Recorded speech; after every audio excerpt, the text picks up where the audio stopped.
You are listening to From Sobriety to Recovery with Jesse Mogul. Welcome to the show.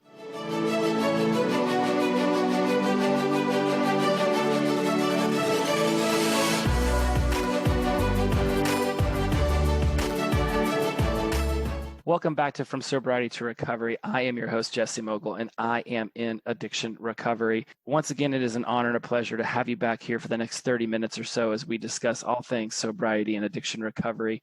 Today, I'm bringing you an amazing guest. His name is Adrian Gudino. He is the host of the Addictive Pod and a recovering addict of many varieties on his path to become a licensed and certified therapist. So he will be out there helping people in our community even more than he already is with this show. He's based out of Toronto, Canada. And check this out, guys. He currently works at a home with children with disabilities, guiding them to see their abilities. So already doing amazing things within just the helping and prospering community. And it's such an honor to have you on the show today. Adrian, welcome to From Sobriety to Recovery. How are you today? I'm good, man. After hearing that intro, I need that as my motivation in the morning. Thanks for that. We'll text all that out, and we'll be like, you just make it your daily mantra. I've got many. It's I love technology because I'm in Los Angeles. You're in Toronto, Canada. It's so great to be able to connect with you. Just tell me about how life has been going with you. We're not going to spend much time on rock bottom and the history because I think that most of us have very similar stories of how we got into addiction recovery. But there is that part of me that loves to just hear a bit of that background that says, okay, this is who I was, but this is what I'm doing now. Can you just briefly run over, where it was, how long you've been sober, where you were when you decided to get sober? Yeah, for sure. I've been sober for coming up on 2 years, and I came into recovery a bit over 3 years ago. So it took me a while in the beginning. And when I first came into recovery, so I was only 19, and I was on a trip to Southeast Asia. And basically all of my behaviors came to a head and led to a psychotic break. So I was on vacation. I was drinking, doing drugs, having anonymous sex, basically. It was just, all of those factors led to me just losing it. I started to hallucinate and left my friends, went to a motel. I ended up making it back home thanks to a friend helping me out. And I came so close to that edge of insanity and death. Like they talk in the big book, the pillars of death and insanity. And I knew that if I continued with those behaviors, that's what was going to happen. I was suicidal. I was incredibly depressed and I just hated myself so much. So when I heard the 12 steps, when I went to my first meeting, that's when I made that decision and had hope that this would work for me. I love that you bring up the death and then the pillars part, because one of my favorite sayings is, I didn't want to die. I just didn't want to live like this anymore. And when I say that, it's really because I just thought that death was my only way out of this circle, this cycle of abuse and trauma to myself and of the addiction. And it clearly looks like you had one of those same come to Jesus moments where you're like, okay, if I continue down this path, it's only going to lead to death. There is no positive that's going to come out of this. And you made that decision to change. Yeah, that's exactly it. It was, it was the end of the road. Like I really knew that that's what was going to happen. And it was very, very clear to me. Then again, it took me another year to actually get sober on those behaviors, because after I got better, I thought, what the hell am I doing here? I'm not an addict. I just had a bad trip to Southeast Asia. Like, what am I doing with all these like 40-year-olds in this meeting? And I was feeling really good. I had my health back. I was going back to school, and I stopped calling my sponsor and just did my own thing. But sure enough, that brought me back a second time to the rooms. And since then I've been sober, because that was a pretty rude awakening for sure. I saw a really cool meme the other day on Instagram. It's something to the effect of, I just woke up one day and I just decided I wasn't going to behave like this anymore. And when I heard it, I thought, well, Yeah, in a way. I mean, when I woke up on, January 12th of 2017, it was like, okay, this can't be me anymore. I have to change. It felt like I made that decision on a dime, but as I've gotten further along into my recovery, what I've really come to understand was there was hundreds, and if not, for me, I was in my 40s, thousands of times where I woke up and said, I can't be this version of me anymore. And each one of those times I said it was me building another block, almost like a Tower of Babel kind Yeah. of situation where I was just building it up till finally I got up to the heavens and said, okay, I really can't do this anymore. So it wasn't necessarily one decision, though it certainly felt like it on January 12th. And it sounds like you had that same epiphany. Like you thought it was, oh, I just decided one day I was going to stop, but it really wasn't. It was a ton of different mornings you woke Yeah. up and said, what the hell did I do?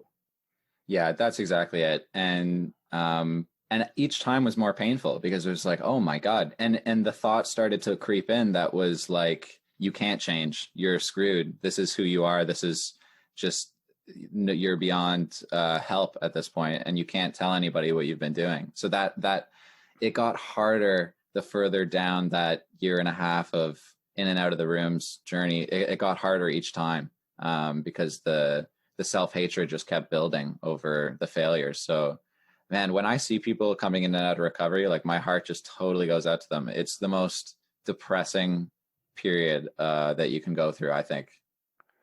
I agree, because it's what another saying that I heard in one of my very first meetings is the further I get away from my last drink, the closer I get to my next. And I think, and another one I also heard from the same person was, I might have a relapse in me, but I'm not sure I have another recovery in me. Yeah, yeah, I heard that one too. Right, and it's like, in for the sober curious out there who check into the show just to see what life could be like when they're sober, and if they've made that decision, I'm never going to do this again, and then 2 weeks later they're back in the bar, they're back in the using, they're back whatever vice of choice they have.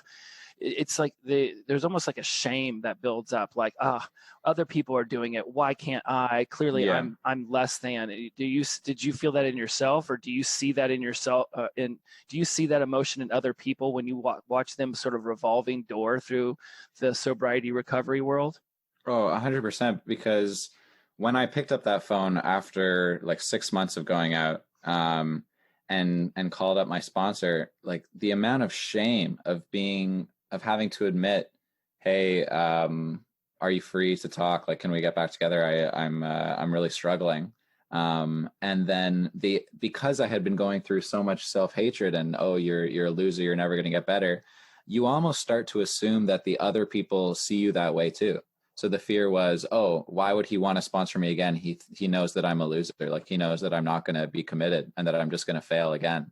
So yeah, it was a lot of shame. And then eventually showing up again. And I think the friends that I made in recovery really saved me, because we would just go for breakfast together. We would hang out, and there was a lot of acceptance there. And they were able to, by just having that unconditional support for me, they were able to break away a lot of the barriers of shame and a lot of the self-critical doubts that I had that were just killing me. So yeah, for anybody who's going through that, I just hope that they're able to find people like I found who are able to support them through it. Let's touch upon that for a minute, Adrian, because I love that you bring this up.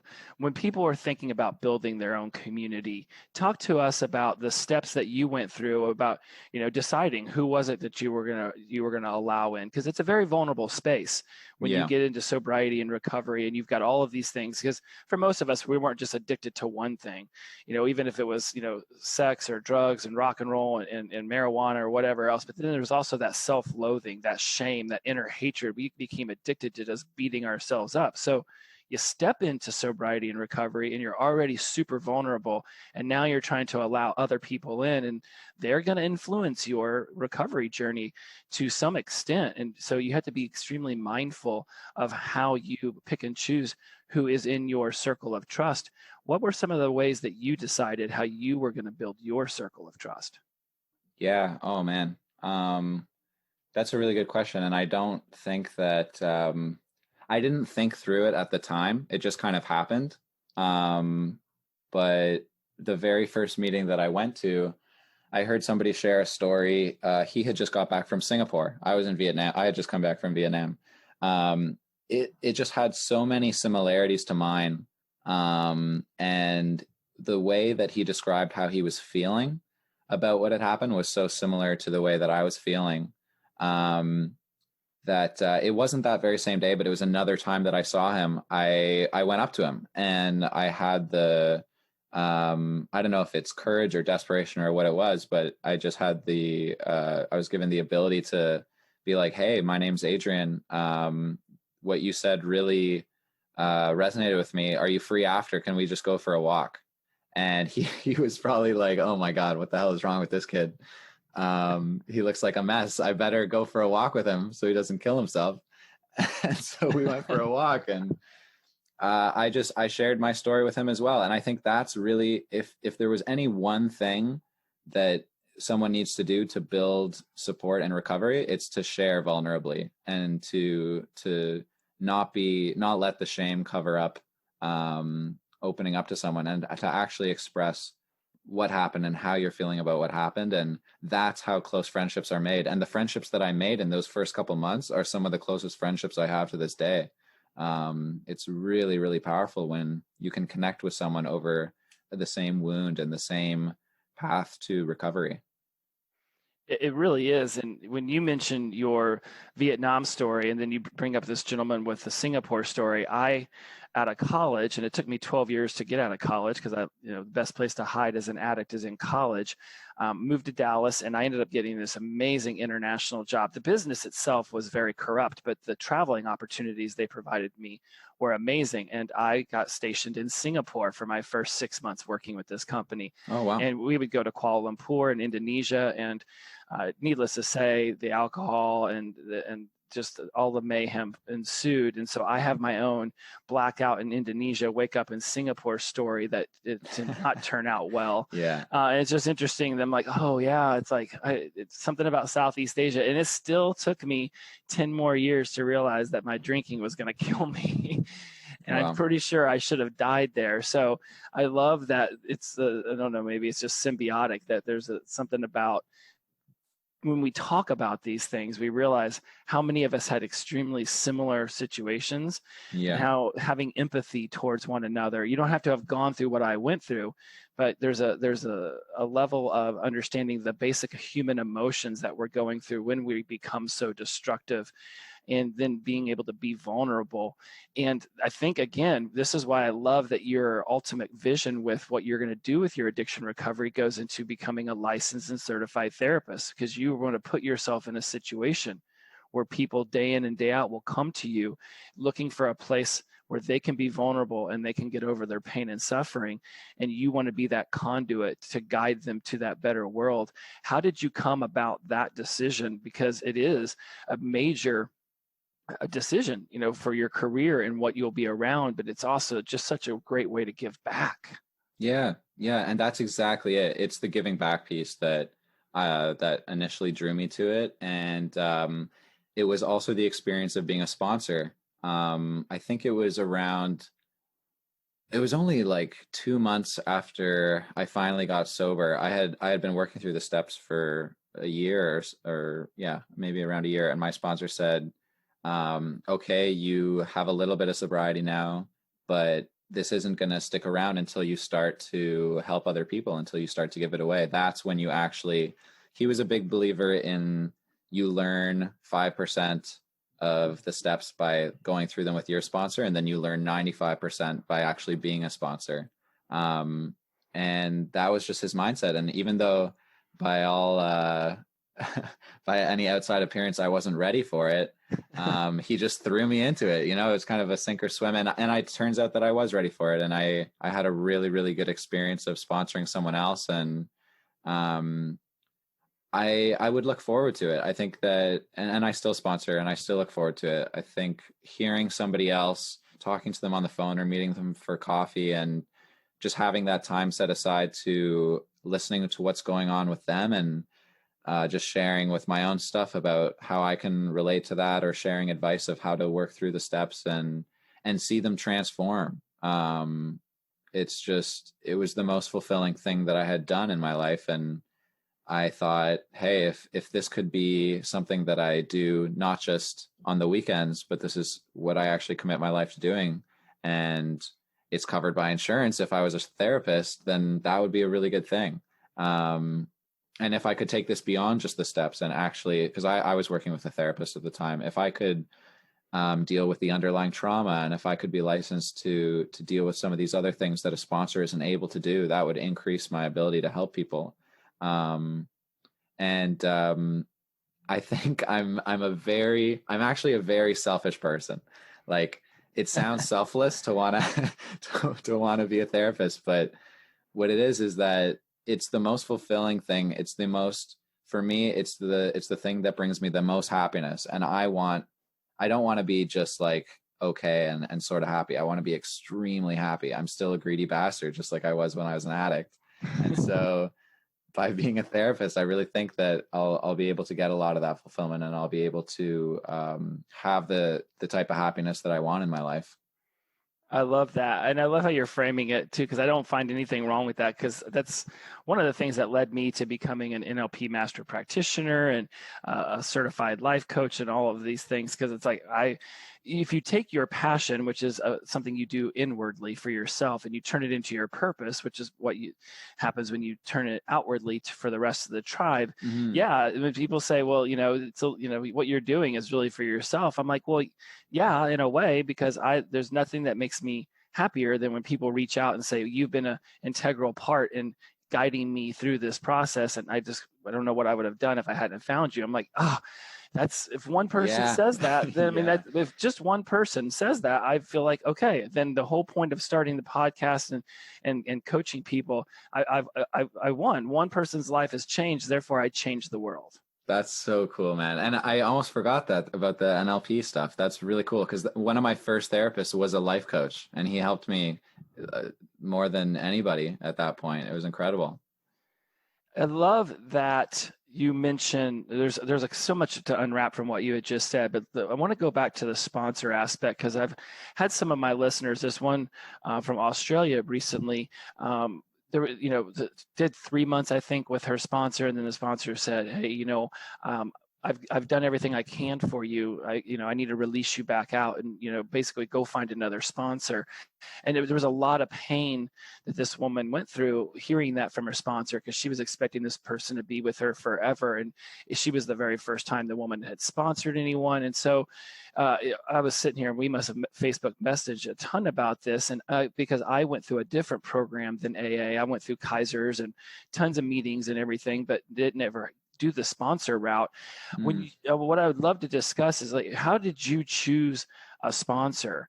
And was there any point in time where you thought maybe you needed to switch or change that up? Because choosing a sponsor is extremely important, because they're going to be the one who teaches you so much at the very beginning. Mm-hmm. How did you find the right one for you at the start?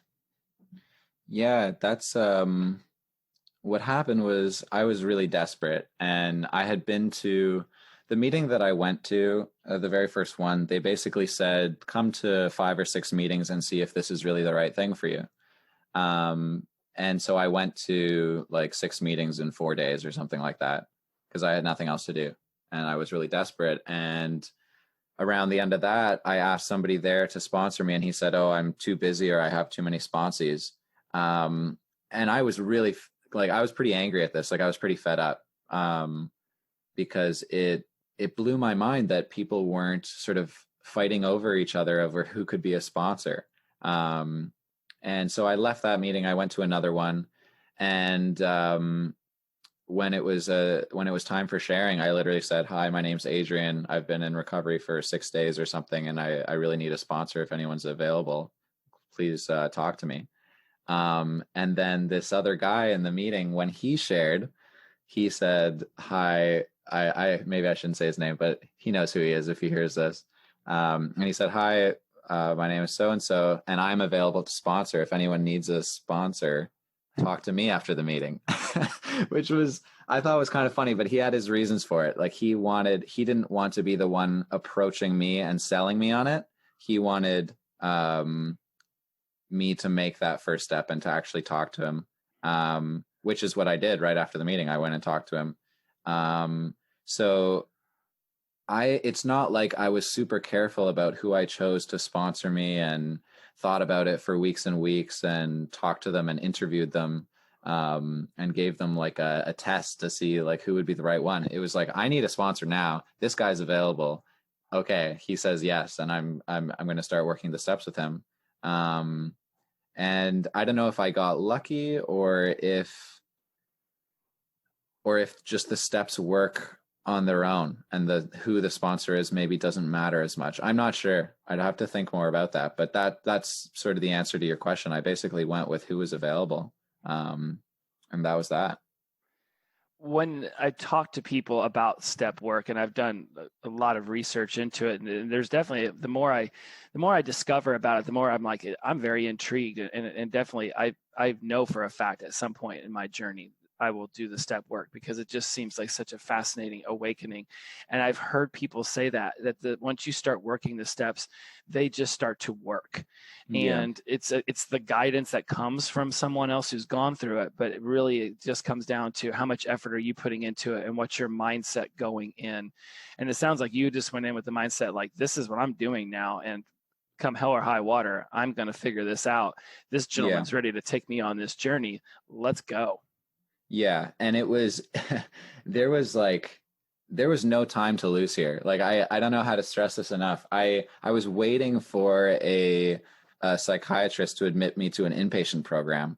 And I was waiting for a call back. I'd been waiting for a week already, and I was basically staying at home in my room for the entire day and eating meals in my room, and just going crazy. Like, I was already crazy, I guess, but the only thing I did was go to meetings. So there was this level of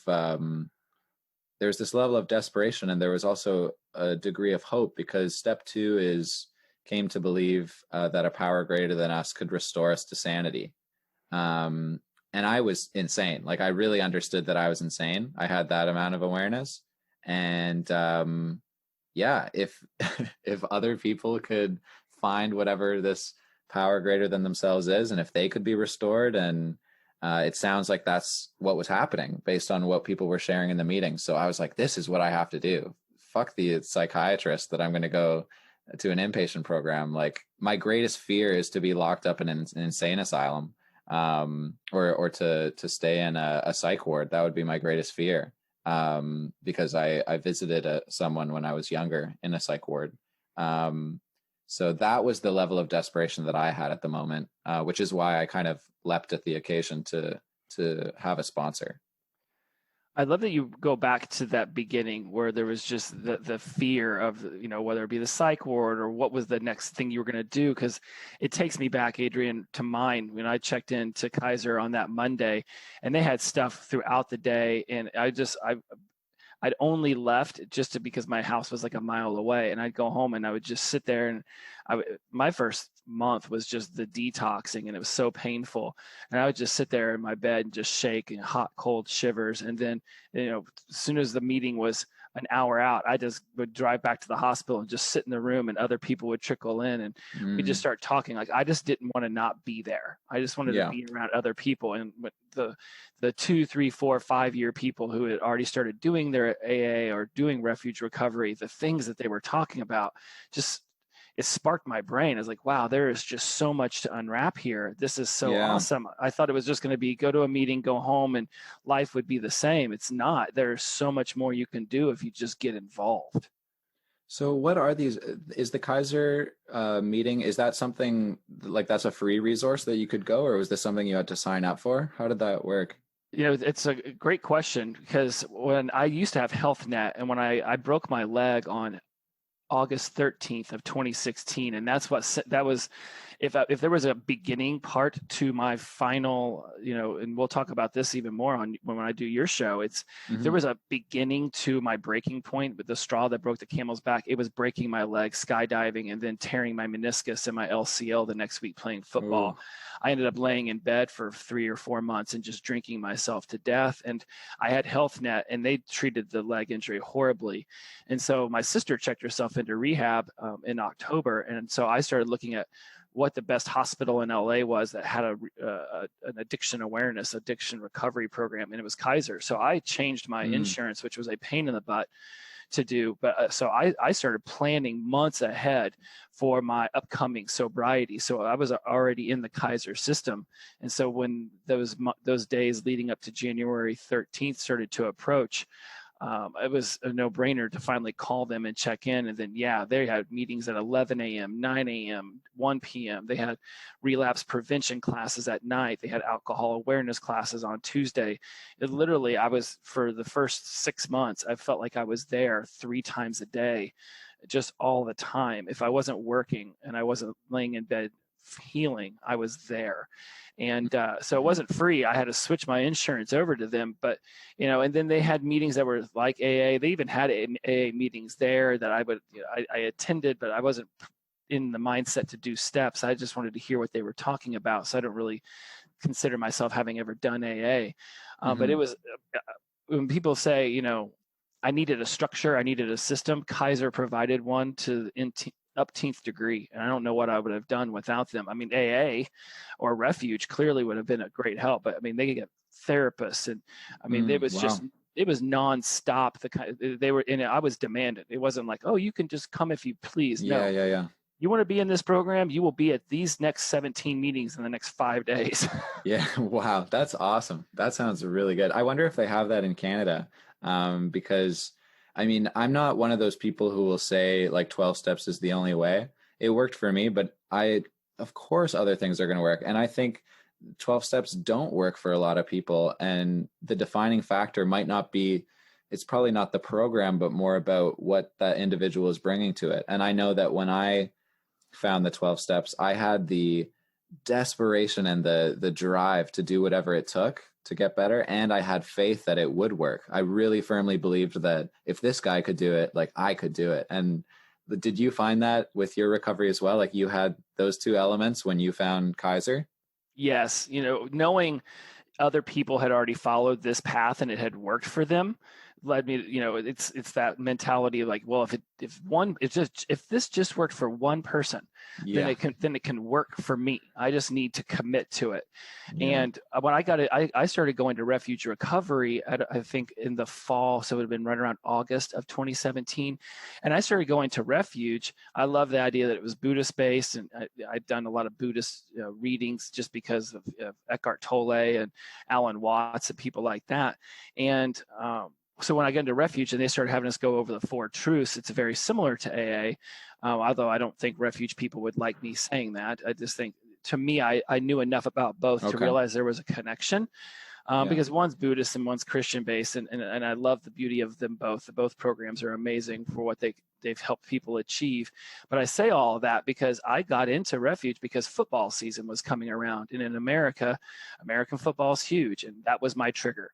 When the ball gets kicked off and the whistle gets blown, it is time to black out. Yeah. And I knew I needed more resources than I currently had. Kaiser was doing great, but I wanted there to be I wanted there to be hundreds of people around me that said there's a better way. And so I started going to meetings on Sunday nights for Refuge because it was proof to me that I could, normally by 6 p.m. on a Sunday, I'd be going into my second blackout of the day. And now at 6 p.m., I was going into a meeting, and it was just the proof to me that I could beat football. Gotcha. So it was, and when you, now going from the sponsor conversation back over to the therapist situation, now that you got your 2 years in and you've seen the ebb and flow, and you even had, like you said, 3 years you were thinking of this, but it really took you that extra year till you stepped into it with a lot of strength. As you start preparing and going to school to be a therapist, how do you think all of these experiences that you've had, the ebbs and flows, the stepping in but then stepping back out, how do you think that'll ultimately benefit you?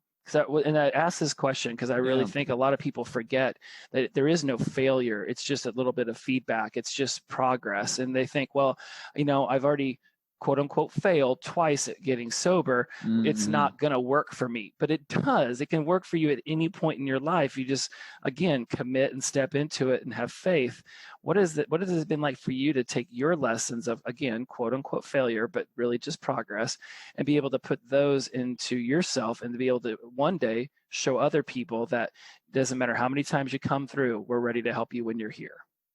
Oh man, that's such a beautiful question. I really appreciate that because there are days where some of that shame creeps back up when I think about how long it took me and how many failures, quote unquote failures, it took me. And I think to answer your question in just a word, it would be empathy. When I'm on that other side of the therapist chair and I'm helping somebody else in the future, and they're going back on what they've said that they're going to do, and they're leaving for 6 months and then coming back and asking for help again, I think because that is definitely going to happen. I'm going to have a lot of empathy for them and a lot of understanding of the pain that occurs when that happens. And I think being able to relate to somebody else and being able to really imagine being in their shoes just helps you so much to be able to offer them help and to be able to offer them advice. So yeah, I love that question. I think I'm gonna keep that in mind as I keep going down this path of trying to become a therapist. Of just how everything that I've experienced is increasing my ability to relate to others, my ability to empathize.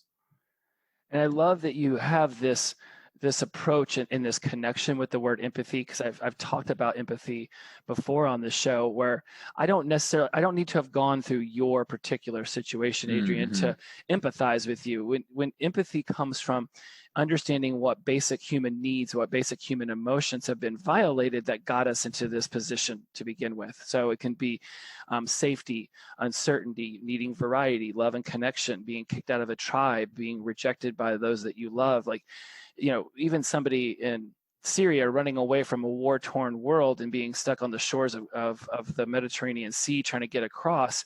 I don't understand what that is. That's very extreme, but Mm-hmm. I understand what it's like to feel like I've lost my safety, I've lost my home, I've lost the people that I love, and I've lost my community. I know what that feels like. By knowing that, I can now empathize with what they're going through, because, well, their picture is way different than mine.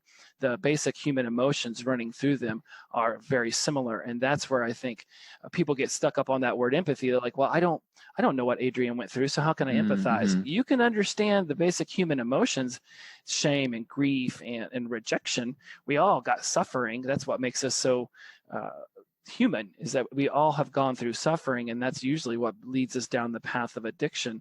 So I love that you have this focus on empathy, because if more humans just empathize with other humans, we could easily step into their shoes, and I think there would be more of a coalescence of the whole world as one, rather than these little split factions that we seem to have everywhere. Mm-hmm. Yeah, 100%. And I agree with you. I do have to push back a little bit though, because I think that Please. you're saying that you don't have to go through the same thing to have empathy. I agree with you.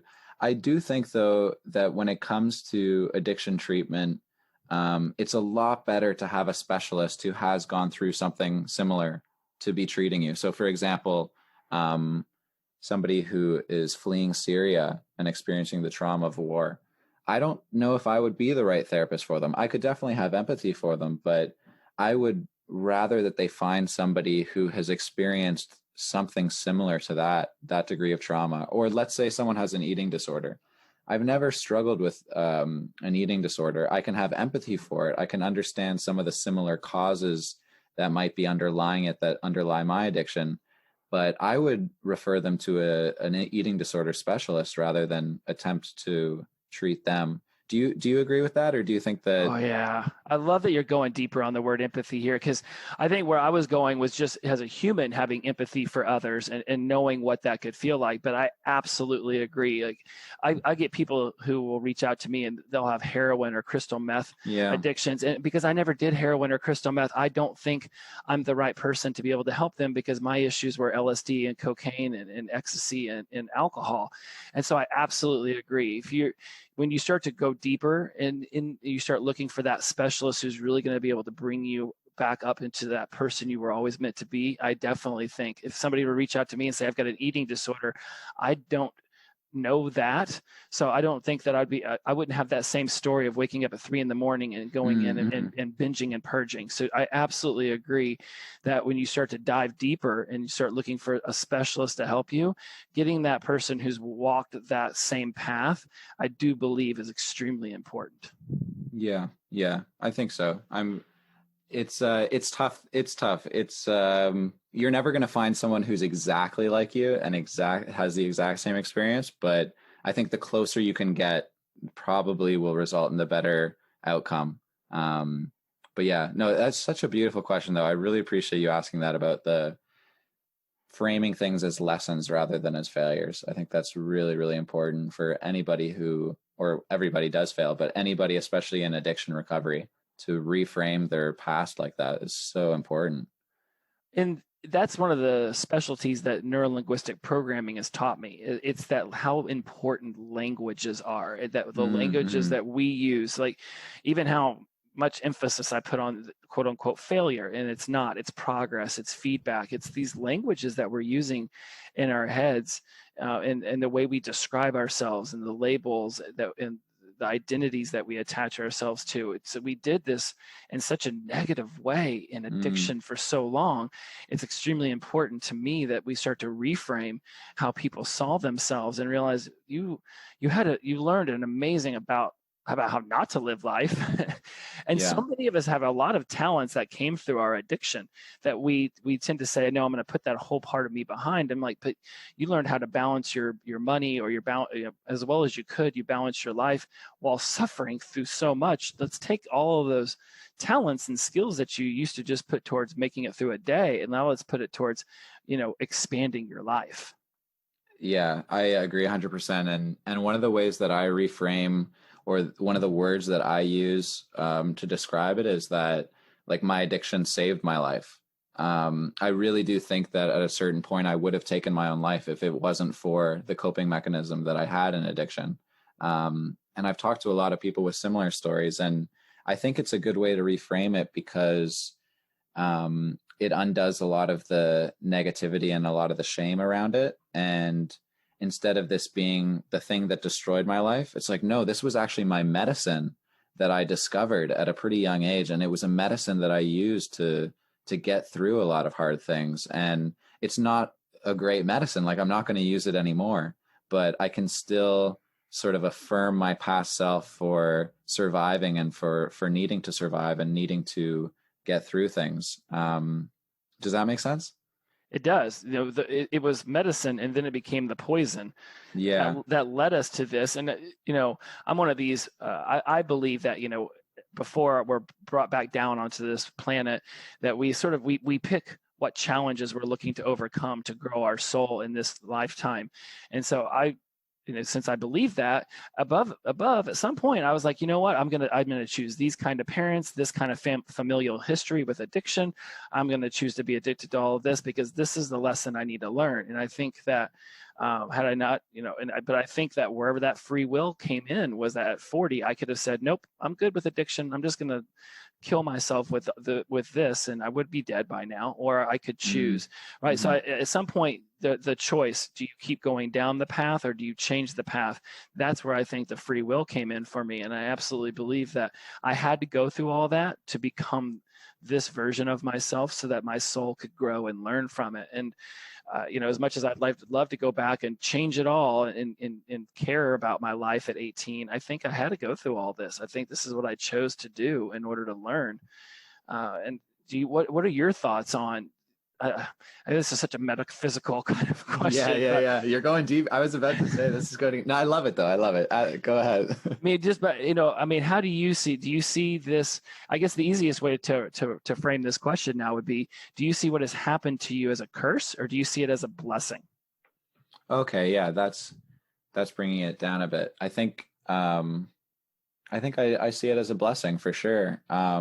And the way you asked that earlier question about how it's going to help me to be a better therapist, that really, you hit the nail on the head, and that's why it is a blessing. I think that the trauma that I went through and that I put myself through in addiction, it opened up a door for me, and it opened up a door to a way of life and a way of giving back that I never had before.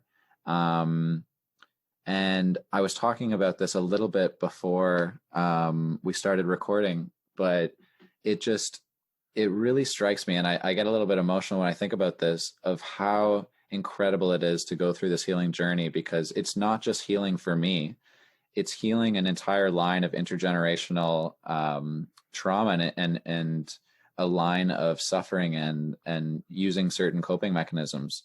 I'm stopping that at my generation and healing in this moment. And then as I go through that process, I in turn can help others to heal who are on similar trajectories based on their passed down traumas and pains. And it's the interconnection that we have with all the people in our life. It's so incredible. It's not this individual, I'm just going to get better so that I'm better. It's, I'm going to heal so that, you use the word tribe, so that my tribe, that everyone I'm connected with, has interaction with this healing. And yeah, it's a blessing. It's 100%. It's a blessing.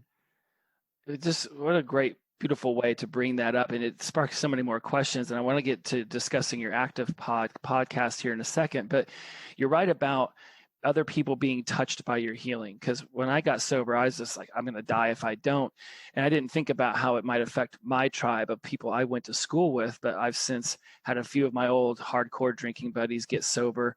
I've had a couple more reach out to me and say, hey, but you used to party. I mean, they called me the apocalypse, because when I showed up, the world was going to end, right? Like, I had other friends called hurricane, we had tornado, we had monsoon. Everybody had theirs, and they were like, you know what? Jesse's the apocalypse. He's all of them. He's nuclear, Holocaust, everything brought into one. Oh no! And these people have reached out and been like, dude, if you can do it, I know I can do it. And I don't take that as an insult. I'm like, yeah. I was like, I'm the guy who blacked out in New Orleans 11 times in one day. So let's bring it. Come on, if you want to join. And so I love that you tie that in, because I healed, and the reverberations through my community have been more than I could have ever have imagined. And it was such a beautiful secondary gain. I didn't see it coming, but man, it's been amazing. So I'm sure you see that light too, coming from people around you, and it's got to just bring fulfillment into what you've done for yourself and how it's helped others.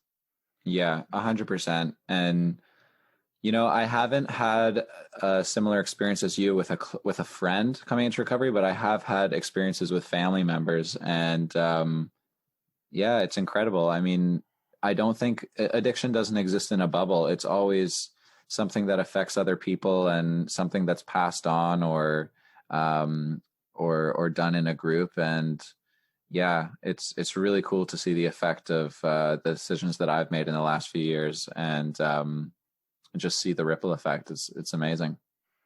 One of the things too I love about you, Adrian, is that you are quite young to have made this decision to step into an addiction recovery lifestyle, and it's life term, and you're ready and you're rocking it, and you're going to do so many great things in the future. Because oftentimes what I've gathered from people who've reached out to me, things I've heard in meetings, is that people think that, it's like, well, I'm just so young. Clearly, I don't need to make this decision yet. And for those people out there who are, 17, 18, 21, 24, and they're thinking, I got another 5 years of doing this until I need to figure it out. You're showing that you can decide you're done with this world of addiction now, and you can go on and you can start doing great things. And we don't all have to be 40 when we make this decision. You can make this decision at 23 if that's what you want to do. Just think about it and do it. And I love that, because I don't know. we talked about this when we first met about how you don't like a lot of people bringing up the age, but I love it because you show that there is no age where it's finally, it's been too long, it's been too much. You said way before many people would, I'm done with it. Let's find a better path. Yeah. How do you see that affecting your community, especially the youth out there who already know they have an issue with drinking or drugs, and they're like, I don't want to do this anymore, but I just feel like it's too young to make that decision. Yeah. Oh man. I think for anybody under 25 that's going to meetings, first of all, the one thing that is going to piss them off more than anything is people saying, "Oh, you are so lucky. I wish I had come into recovery when I was 20. I wish I had come into recovery when I was 22." Nothing will piss them off more than that. So Let me apologize then. Let me apologize because I know I said that to you. I'm almost positive that sentence came out of my mouth, man. I'm sorry. No, but that's okay because I've been in recovery for a while. I'm not in that resentful place anymore. It didn't annoy me now, but when I was first there, it was really annoying, and it was really. I'm not sure exactly what it is. Part of it might be the idea of missing out or the idea of being weaker than other people. I think that, yeah, I was only 19, and the addict is still very active in my mind at the time in early recovery. So that voice in my head that's saying, "Oh my gosh, you have so much that you're missing out on. Your friends are still going out every weekend. You're still in you're not even in your prime. You're only 19." So that voice was very, very active. And I was really lucky because my sponsor never really mentioned my age in that early recovery time. He really just took me for face value of somebody who wanted to get better. And he never brought that up. And we just worked the steps, and that was a lifesaver for me. And I don't know, I think that if you're really young in recovery and you've already had some experiences that are opening your mind to the idea that these behaviors are going to kill you, then put yourself 100% into recovery, really devote yourself to it, because it's the best commitment you can make. And yeah, it's really an incredible decision to make and can only bring about good. Only bring about good. And I do remember when I first got to Ball State University and I started doing double shots of vodka in the shower, getting ready for the night, thinking this is not appropriate behavior. And I knew it was bad then. And I'm like, I was like, I could have just nipped it in the bud and been like, you know what, I know you've only been doing this for 6 months, but man, you already know that you're off the deep end, bro. Come on, man. Let's fix this up. So it's when you start to see that behavior, you just have to make that decision. Yeah. And I think that after 6 months of being in recovery, I think like age was one of the reasons that I left. I think it was sort of this idea of like, oh, I'm fine. I only had sort of one really bad experience, I guess. So that's sort of at least the voice that was going on in my head. So it was one of the reasons I left. And I'm just glad that I didn't let it go on for too long. It was maybe a 6-month period of going back out. And it was enough for me just to see the pattern. I didn't have to see the entire trajectory of ending up back in the streets of Vietnam, like covered in blood and puke. Like it didn't have to go that far down. And I just hope that anybody in that early age, like in the 19 to 25 or whatever age you are, I hope that you can just see that pattern and have the ability to see where the pattern leads and then make the decision based on that. Because it's not worth wasting any more time than you need to. It's not. And one of my favorite reasons for bringing on so many different varieties of people into the show is that even if somebody isn't, in their young 20s or young 30s or young 40s, that they're going to be in meetings with people like us. And this opportunity to hear us discuss all of this gives them a perspective of what you're going through. And then it will give them questions that they can ask when they go to help someone at whatever age they might be at, to just know, oh, okay, I've heard what one person at 23 or one person at 44 went through. Let me see how I can connect with this person. So for those of you out there listening, thinking, well, I'm not 23 or 44. It's more to the point of just learning other people's viewpoints and perspectives on addiction, so that when you do go to the meetings and someone sounds or looks very similar to Adrian and I, that you're just able to make that connection and say, oh, okay, I get where those people were coming from. How can this help me connect with this person and be vulnerable with them right now? And I love that you have a podcast where you're bringing people on. And I do want to wrap up by, talking about Addictive Pod, because I really would love for people to check it out. I listened to some of it this morning again, just because I love, you have, I feel like I'm very energetic. And sometimes I feel like I can be a little too like, I have a lot of energy. There's a calming effect that I look forward to experiencing whenever we do whenever I'm on your show. That's There's funny. a calming effect that you have when you interview people that sometimes I'm like, maybe I should slide more into that. No. That's so funny, man. Because I was listening to you the other day, and I had the exact opposite reaction where I was like, man, this guy brings the energy. Maybe I need to be working on bringing more energy. And it dawned on me right now that we're both exactly the way we're supposed to be, and people will need different things and find different things. So I think that's a beautiful thing. Thank you, because I do these little, I wouldn't call them rants, but sometimes I call it my motivational soapbox at the end of my episodes. I love it, man. I love it. And I've gotten a lot of responses, because I've mentioned maybe I should stop doing these, and I've had people write me back like, "Do not stop doing that." I was like, I listen to you while I'm running, and you just make me run faster. So you're right. People resonate with different personalities and different exposures to this. And you have interviewed a ton of people for your show. What is it like for you to go out and find other people in the community and bring their personality on to the show and introduce the world to the amazing stuff that they're doing? Oh man, it's so cool. I look forward to it. It's probably the favorite part of my week, just doing an interview with somebody. And I find it's a little tricky to balance finding out enough about them that I can come up with questions and make it an interesting interview, with not knowing too much about them and keeping it a genuine curiosity and a more natural conversation. So I'm still working on finding that balance, but I love it, man. It's the highlight of my week, and I've met some really, really amazing people, yourself included. So I'm loving it.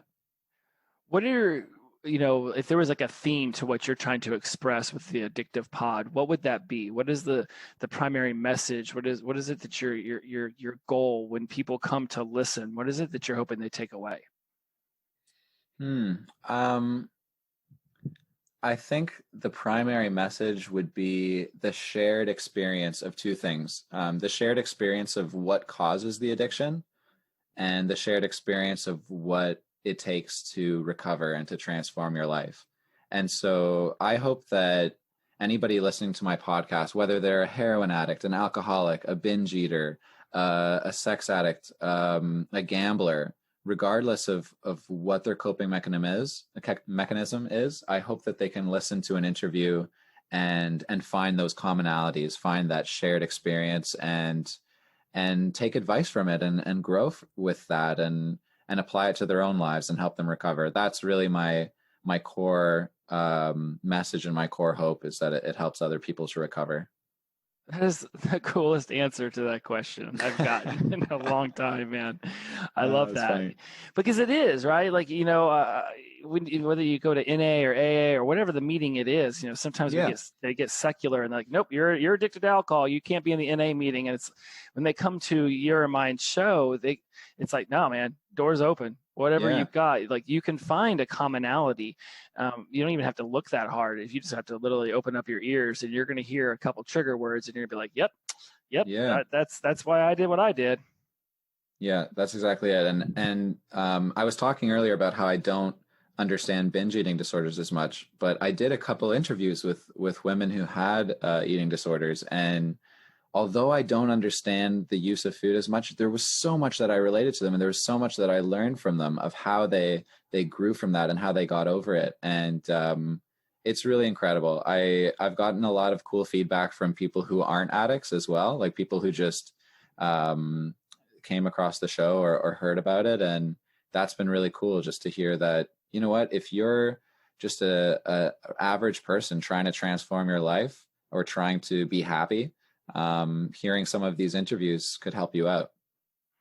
And that's a beautiful thing. And that's again, everything we've talked about in this interview, in this conversation has been about, giving back and just building this community. And you're going to keep growing. You're going to keep building it. Let's see if we can get more people from my audience to go over and check you out and start listening to you as much as they listen to me, because I love what you're doing. Instagram at Addictive Pod, if I remember correctly. Yeah. And where can people find the podcast itself? Yeah, it's on Spotify, it's on Apple Music, basically wherever you find your podcasts. Or you can find me on Instagram and click the link there to find all the different platforms. And it's at Addictive Pod for the Instagram. I'm going to be putting all the links to that in the show notes. So I know I get a ton of people off Spotify, Stitcher, Apple, everywhere. And so if you're looking for a link, and again, you can just jump right over to Instagram at Addictive Pod, and you'll be able to, boom, click it, and you'll be listening to it within seconds. And it's just remarkable that we've gotten to connect today, have you on the show. Adrian, this has been everything I wanted it to be and more. I had no preconceived notion of how this would go. I just knew it was going to be awesome after we talked the other day, and it has been exactly what I wanted. Just a great opportunity to connect with someone else who has shared a similar journey and is doing amazing things for the rest of the community. Thank you, thank you, thank you. Oh man, no, thank you. Honestly, Jesse, I think that I look up to you a lot, and in this community and in this way of reaching people through a podcast, I think what you do is amazing, and the energy that you bring. And so, yeah, it's been awesome being on the show. So thanks again. And we'll talk soon. We will. So for everybody out there and from sobriety to recovery land, go and check out Addictive Pod. As always, it is an honor and a privilege to have you for the time. I know we went long, but I mean, come on, that was not a conversation I could stop at 30 minutes. We had to keep rolling with that. Yeah. So as always, hit me up on social media at From Sobriety to Recovery. I've got the Facebook group that I just launched at From Sobriety to Recovery, doing coaching sessions in a group format every Thursday night, 6 p.m. Pacific. Google what time zone that puts you in for me. If you're outside of the United States, please join us there. It is still complimentary. You can go and find the link to that at my Instagram profile as well. As always, inclusivity over exclusivity, the power of positive energy, release and flow. See you next week. Bye-bye.